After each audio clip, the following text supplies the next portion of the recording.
The Trump administration is pushing for regime change in Venezuela, and on the sidelines, some banks are salivating at the economic opportunities there.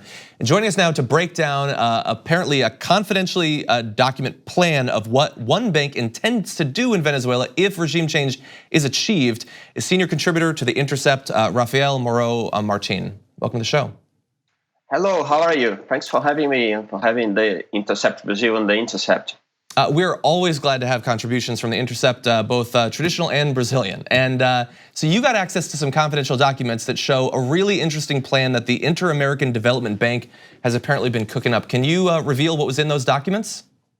Yeah, it's actually a pair of documents. They are both named Venezuela Challenges and Opportunities. And the IDB is foreseeing an up to $48 billion infusion of capital into Venezuela, but that is to happen only if President Nicolás Maduro is removed from office.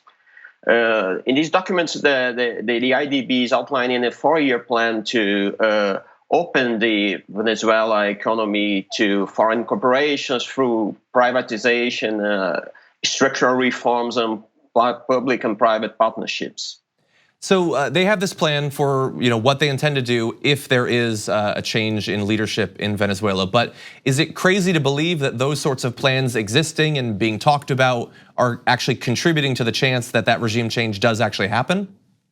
Well, this is just guessing, but I believe that once the plan is out, I think it's good for the opposition, Maduro's opposition, because they see they'll have all the support from they have the support from the U.S. and from Brazilian government as well, and now they know that there'll be money coming in as soon as they get rid of Maduro. So I believe having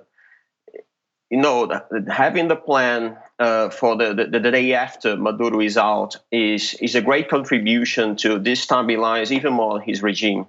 Mm-hmm. Yeah, I could certainly see that.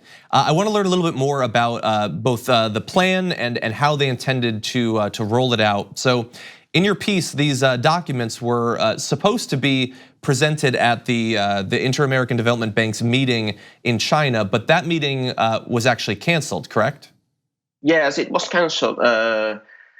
This meeting was supposed to have occurred late March in China, but President Juan Guaidó, the self-titled Venezuela president, he indicated an economist called Ricardo Hausmann. He's a Mexican-born Venezuelan economist as his representative at the IDB. But as China didn't recognize Guaidó's legitimacy, they didn't allow Mr. Hausmann inside the country. Then the IDB called off the meeting. For what we heard from the bank, it's set to be rescheduled at some point, but there should be it's a parallel event called the business meeting. It's a business forum in which big companies from every sector in infrastructure, energy, and oil, they would meet and discuss the situation in Latin America in general, but we believe that they would discuss Venezuela in particular. And this business forum is not happening anymore, according to the IDB.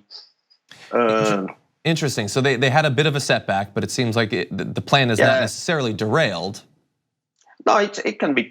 You can call that a small Chinese victory, as they still supporting Maduro's regime. So I want to talk to you a little bit about I guess sort of the tone of the plan or the expectations that the IDB will be able to put it into effect. The way that they're approaching the situation is that this is not simply a plan for if it happens that there's regime change. They very much are approaching this as it's going to happen, it's just a question of when, correct?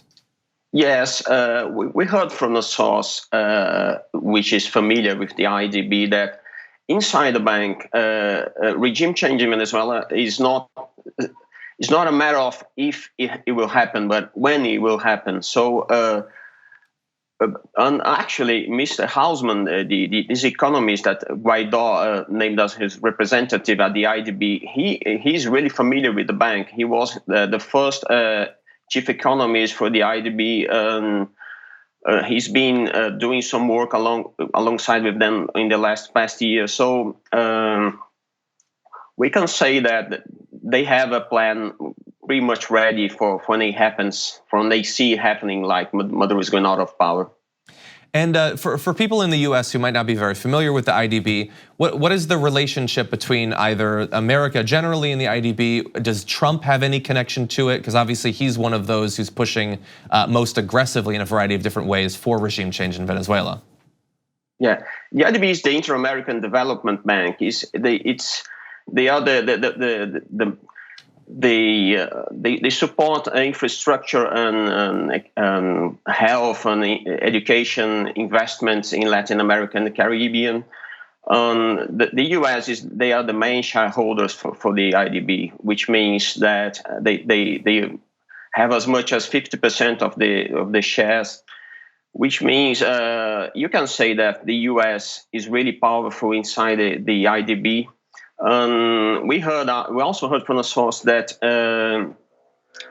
this plan is being outlined by IDB, inspired by the Trump administration. We don't know if the White House directly asked the plan, or they are only inspiring the IDB to make the plan due to the aggressive posture that Trump he's adopting when it comes to Maduro. Well, that is fascinating, and some of the dark possibilities inherent in that. It's going to be interesting to see what else might come out in the future. And Rafael, we want to thank you again for joining us with a fascinating update on this situation. Thank you very much for having us. Anytime.